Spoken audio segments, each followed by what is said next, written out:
मैनावती एक गरीब बुढ़िया थी। उसका बेटा माखन बहुत मेहनत से खेती करता था, लेकिन उसकी बहू चंचल बहुत मक्कार थी। मैनावती को आंखों से कम दिखाई देता था। इसी बात का फायदा उठाकर वह चंचल मैनावती को घर में बंद कर घूमने चली जाती थी। एक दिन चंचल घर वापस आई। बहू, तू माखन के जाते ही मुझे भूखा प्यासा छोड़कर घूमने चली जाती है। अरे माँ जी, मैं तो सारा खाना बना कर गई थी और घर का सामान खत्म हो रहा था, वही लेने गई थी। आप अपने आप खाना लेकर खा लेती। मुझे दिखाई नहीं देता, खाना कैसे लेती? ये सुनकर चंचल गुस्से में अपनी सास को खाना दे देती है। एक दिन मैनावती और माखन बात कर रहे थे। बेटा, जन्माष्टमी आ रही है।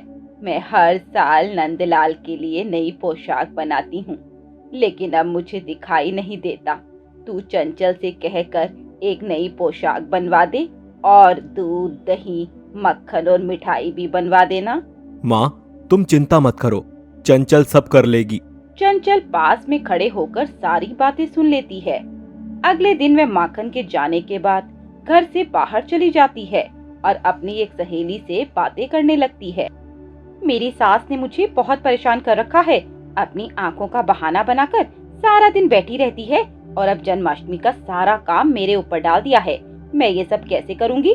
मुझे तो पोशाक सिलना आता ही नहीं और ना ही जन्माष्टमी का प्रसाद बनाना आता है। अरे, तेरी सास तो अच्छी भली है। ये काम तो घर की बड़ी बूढ़ी करे तो ही सही है। तू एक काम कर, जन्माष्टमी से एक दिन पहले किसी तरह लड़ाई करके अपने घर चली जाना।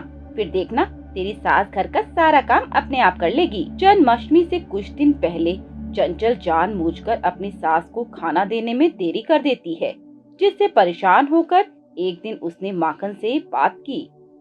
बेटा, चंचल तो तेरे जाते ही घर से चली जाती है और शाम को वापस आती है। मैं सारा दिन भूखी रहती हूँ। ये तुम क्या कह रही हो माँ? चंचल, माँ क्या कह रही हैं? तुम घर में नहीं रहती?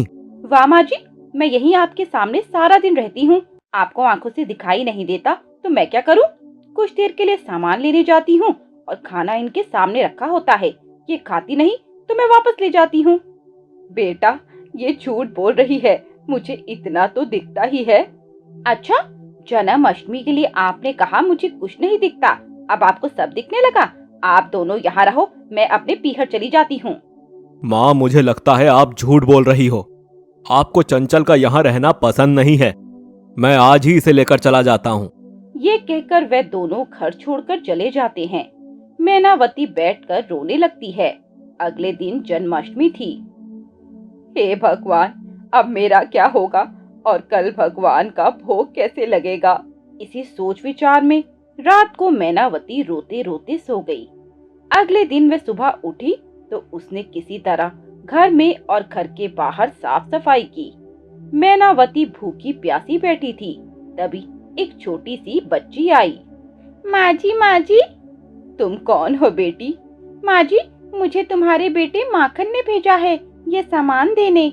मैनावती ने देखा उस सामान में कृष्ण जी की पोशाक, दूध, दही, मक्खन और मिठाई थी।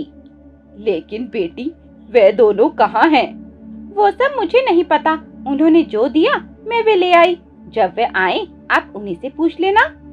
मैनावती ने कान्हा जी को सजाया, पूरे दिन व्रत रखा। रात के समय मैनावती ने देखा माखन और चंचल उसके सामने खड़े हैं। माँ जी, मुझे माफ कर दीजिए। आज जन्माष्टमी के दिन मुझे अपने कर्मों का फल मिल गया।